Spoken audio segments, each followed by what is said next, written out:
Severe thunderstorm warnings continue for Carroll, Joe Davies, Whiteside, and half of Stevenson counties. That's the western half just west of Freeport. 70-mile-per-hour wind gusts likely in the areas highlighted in orange here this morning out until 10:45, so give it another half an hour. If you're in some of those counties, just make sure you're away from the windows, down on the lowest floor. Be ready for damage to the windows, siding, roofs, as well as the trees in your area, and power outages likely because of all this. If this continues to hold on to its current speed, maybe into the Rockford area close to about 11 o'clock, so it could be about 45 minutes, and it's sweeping on through and could potentially bring in those damaging wind gusts. Now, on top of all this, we do have a severe thunderstorm watch out for Boone, Winnebago, Ogle, and Lee counties. That's for that line of thunderstorms approaching. So if you got an alert about that watch, it's just a heads up that strong to damaging wind gusts are on the way, which is why they issued that watch across the state line.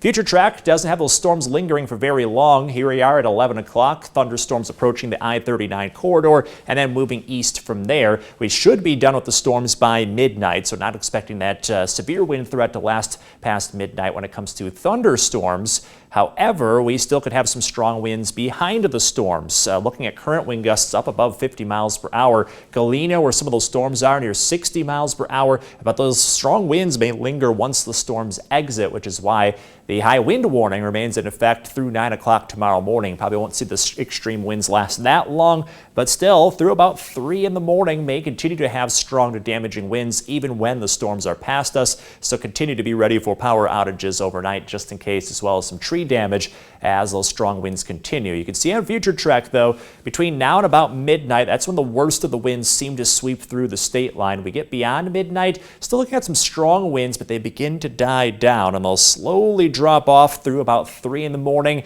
and then drop a little quicker after about 3 in the morning, looking at a blustery start tomorrow, but only gusting up to about 30 miles per hour. So between now and about 1 in the morning, get ready for damaging wind gusts, whether it's with the thunderstorms or without the thunderstorms. That still could cause some power outages as well as some falling tree limbs and wind damage just in general. So hunker down, possibly get away from the windows if you do get a warning. And if the power goes out, make sure you have the 13 Weather Authority app. That'll update you just in case the power goes out and you do have severe thunderstorms moving on in.